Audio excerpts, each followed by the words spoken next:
کے قریب جانا یا ان کو چومنا یہ مناسب نہیں ہوتا، کیونکہ جس طرح حیات میں نبی کریم صلی اللہ علیہ وسلم کی زندگی مبارکہ میں آپ کا ادب لازم تھا، اسی طرح بعد وفات بھی آپ کا ادب لازم ہے۔ تو جتنے فاصلے پر ہم آپ کی حیات میں بیٹھیں گے اتنے ہی فاصلہ ہمیں اب بھی ملحوظ رکھنا چاہیے۔ تو ادب احترام کے ساتھ حاضری دیں اور اس کے بعد آپ روانہ ہو جائیں۔ نبی کریم صلی اللہ علیہ وسلم کا یہ جو روضہ انور ہے، یہاں سے لے کر اور آپ کے منبر اقدس تک، جب آپ مسجد نبوی میں اندر جائیں گے تو آپ کو یہ ایریا نظر آئے گا، درمیان میں جو حصہ ہے اس کو جنت کی کیاری کہا جاتا ہے۔ احادیث کریمہ میں منقول ہے کہ یہ حصہ جنت سے زمین پر آیا ہے، اس مقام پر عبادات اختیار کرنا بہت ہی افضل ہے، لہٰذا وہاں پر آپ نوافل وغیرہ ادا فرمائیں۔ روضہ رسول کے بالکل پچھلی جانب مسجد کے اندر ایک چبوترا بنا ہوا ہے جو اصحاب صفہ کا چبوترا کہلاتا ہے۔ صفہ چبوترے کو کہتے ہیں، تو چونکہ وہاں پر صحابہ کرام رہ کر بیٹھ کر حصول علم کرتے تھے، نبی کریم صلی اللہ علیہ وسلم سے فیوض و برکات حاصل کرتے تھے، اس لیے اس کا نام اصحاب صفہ رکھا گیا، اور وہاں جو رہتے تھے ان کو اصحاب صفہ کہا جاتا ہے۔ متبرک مقام ہے، لوگ وہاں پہ نوافل پڑھتے ہیں، آپ بھی نوافل ادا فرمائیں۔ اس کے علاوہ نبی کریم صلی اللہ علیہ وسلم کی اس مسجد مبارکہ میں 40 نمازیں باجماعت پڑھنا یہ بہت افضل ہوتا ہے۔ آپ وہاں پہ نماز ادا کریں گے تو انشاءاللہ عز و جل نبی کریم صلی اللہ علیہ وسلم کی شفاعت کا وعدہ ہے، تو وہاں پہ مسجد میں آپ نماز ادا کیجئے۔ اس کے علاوہ پھر جنت البقیع کا قبرستان بالکل سامنے ہے، آپ کوشش کیجئے کہ باہر سے ہی دعا وغیرہ مانگیں، کیونکہ آپ اگر اندر گئے تو وہاں پر اب جو ہیں وہ قبور وغیرہ مسمار ہو چکی ہیں، اگر آپ زمین پہ قدم رکھیں گے ہو سکتا ہے کہ کسی قبر پہ آپ کا پیر پڑ جائے، لہذا افضل اور بہتر یہی ہے کہ آپ باہر سے دعا مانگیں اور اپنے لیے، اپنے گھر والوں کے لیے قرآن وغیرہ پڑھ کر تمام صحابہ کرام کو ایصال ثواب کیجئے، یہ افضل ہے۔ اس کے علاوہ آپ احد پہاڑ پر بھی حاضر ہوں، وہاں پر حضرت امیر حمزہ رضی اللہ تعالی عنہ اور دیگر شہدائے احد کے مزارات ہیں، مسلمان وہاں پہ حاضر ہوتے ہیں، آپ بھی حاضر ہوئیے اور قرآن پاک پڑھیں، ان کو ایصال ثواب کریں۔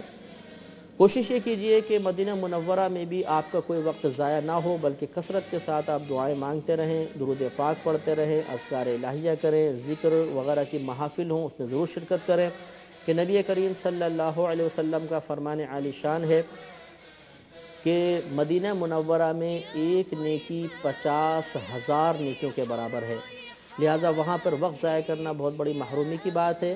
یہاں پر بھی جب بھی آپ مسجد میں داخل ہوں تو ضرور اعتکاف کی نیت کر لیا کیجیے۔ اس کے علاوہ یاد رکھیں کہ مدینہ منورہ کا ادب ہر لمحہ ملحوظ رہنا چاہیے، بے جا مطلب ادھر ادھر تھوکنا یا گندگی پھیلانا یہ بالکل مناسب نہیں ہے۔ امام مالک رحمۃ اللہ علیہ کی عادت کریمہ تھی کہ آپ نے اپنی حیات میں کبھی بھی مدینہ منورہ میں استنجا وغیرہ نہیں کیا تھا، آپ ہمیشہ مدینہ منورہ سے باہر جاتے تھے اور پھر آپ رفع حاجت فرماتے تھے، اور مدینہ منورہ میں آپ کا یہ اپنا ایک ذوق، اپنا شوق، اپنی محبت رسول صلی اللہ علیہ وسلم تھی کہ کبھی بھی آپ نے جوتے نہیں پہنے، آپ ہمیشہ یہ فرمایا کرتے تھے کہ ایسا نہ ہو کہ میں جوتے پہن کر اس مقام پہ قدم رکھ دوں جہاں نبی کریم صلی اللہ علیہ وسلم نے اپنا قدم اقدس رکھا ہے۔ اسی طرح آپ کبھی بھی مدینہ منورہ میں سواری پر سوار نہیں ہوتے تھے، کیونکہ آپ فرماتے تھے کہ میں اس بات کو پسند نہیں کرتا ہوں کہ میں سواری پر بیٹھا ہوں اور میری سواری کسی ایسے مقام پہ قدم رکھ دے جہاں نبی کریم صلی اللہ علیہ وسلم کے قدمین شریفین پہنچے ہوں۔ آپ چاہے مکہ المکرمہ میں ہوں، چاہے مدینہ منورہ میں ہوں، وہاں پر آپ کو ایسے لوگ مل جائیں گے جو آپ کو خصوصی زیارتیں کروا دیں گے، خصوصاً جو ٹیکسی والے ہوتے ہیں باہر کھڑے ہوتے ہیں، وہ آوازیں لگا رہے ہوتے ہیں، زیارہ زیارہ زیارہ کی آوازیں لگا رہے ہوتے ہیں، ان سے آپ پہلے طے کر لیں، پیسے وغیرہ پہلے طے کر لیں، مقامات وغیرہ پوچھ لیں، اور پھر جو مخصوص مقامات خاص مسجدیں ہیں آپ ان کی ضرور زیارت فرمائیں۔ ہماری بہنوں کو بھی چاہیے کہ وہاں پہ وقت قطعاً ضائع نہ کریں، بعض بہنیں وہاں پہنچتی ہیں تو بازار کا رخ کر لیتی ہیں اور وہاں پر جا کر پھر وہ زیادہ اپنا وقت خریداری میں لگا لیتی ہیں، تو خریداری کرنا کوئی منع نہیں ہے، آپ ضرور جائیں، لیکن اپنا حتی الامکان کوشش کریں کہ اپنا قیمتی وقت آپ مسجد الحرام میں، اسی طرح یہاں پر مسجد نبوی میں ہی ادا کریں، گزاریں۔ لہذا اگر آپ بازار جاتی بھی ہیں تو حتی الامکان باپردہ طریقے سے جائیے اور بہت احتیاط کے ساتھ خریداری وغیرہ کریں۔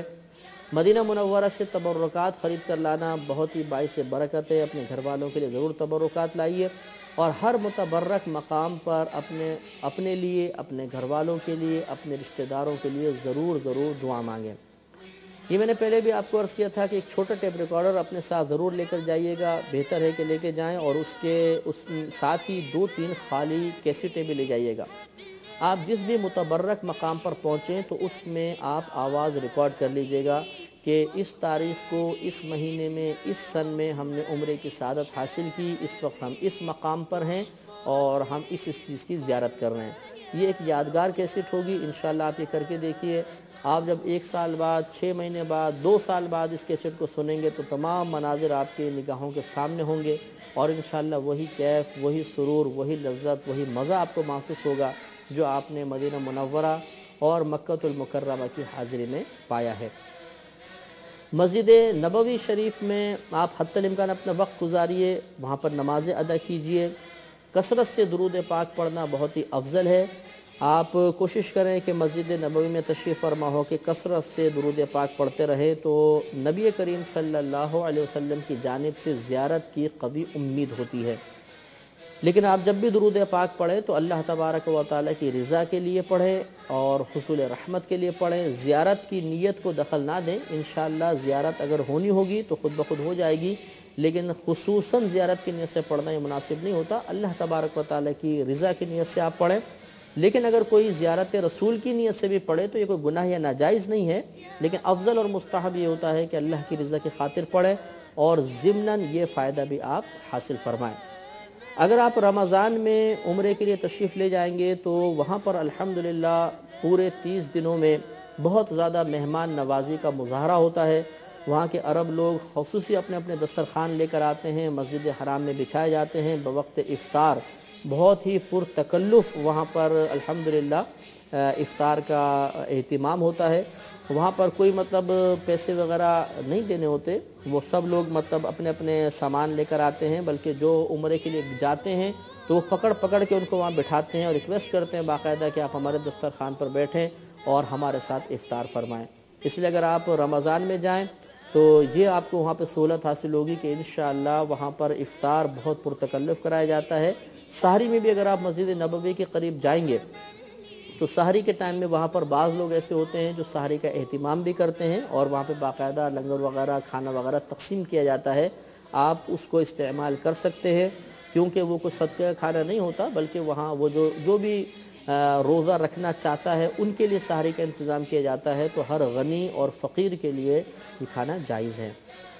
मेरा ये आपको मशवरा है कि जब आप मक्कतुल मुकर्रमा में हो, मदीना मुनव्वरा में हो, तो दीगर इबादात के साथ साथ अपनी साबिक़ा ज़िंदगी की क़ज़ा नमाज़ें भी अदा करने की कोशिश कीजिए। क़ज़ा नमाज़ें वैसे भी आपको अदा करनी ही है, लेकिन जब आप मक्कतुल मुकर्रमा में अदा करेंगे तो एक नमाज 1 लाख नमाज़ों के बराबर होगी। इसी तरह जब आप मदीना मुनव्वरा में अदा करेंगे तो एक नमाज 50,000 नमाज़ों के बराबर होगी। लेकिन इसका मतलब ये नहीं है कि आप एक क़ज़ा नमाज अदा करें मक्कतुल मुकर्रमा में तो सोचें कि 1 लाख क़ज़ा अदा हो गई, बस अब आगे अदा नहीं करनी है। ये सवाब 1 लाख का मिलेगा, नमाज एक ही अदा होगी। इसी तरह अगर आप पर रमज़ान के रोज़े बाकी हैं, पिछली साबिक़ा ज़िंदगी में आप कुछ रोज़े नहीं रख सके थे और हिम्मत मौजूद है तो ज़रूर आप रोज़े रखिए। और वहाँ पे रोज़ा रखना बहुत ज़्यादा नाफ़े और मुफीद होता है क्योंकि बहुत दूर दूर से लोग आए होते हैं। ख़ुसूसन रमज़ान में बिल्कुल हज की किस्म का रश होता है और उस वक्त निगाहों की हिफाजत थोड़ी सी दुश्वार हो जाती है। ऐसे मौके पर अगर आदमी ने रोज़ा रखा हो, चाहे आप रमज़ान में जाएंगे तो रोज़ा हो गई, अलावा रमज़ान को ये मेरा मशवरा है कि अगर आप रोज़ा रखेंगे तो इंशाअल्लाह निगाहों की और बातिन की हिफाजत में आसानी होगी।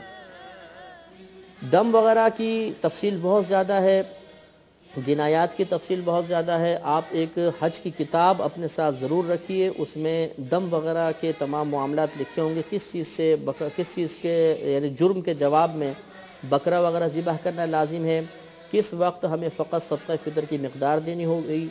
ये आप तमाम चीज़ें उस किताब से वक्तन फ़वक्तन मुताला करते रहें तो इंशाअल्लाह अज़्ज़ व जल आपको कोई प्रॉब्लम नहीं होगी और अपने उम्रे को कामिल तरीन तरीक़े से अदा करने की कोशिश करें।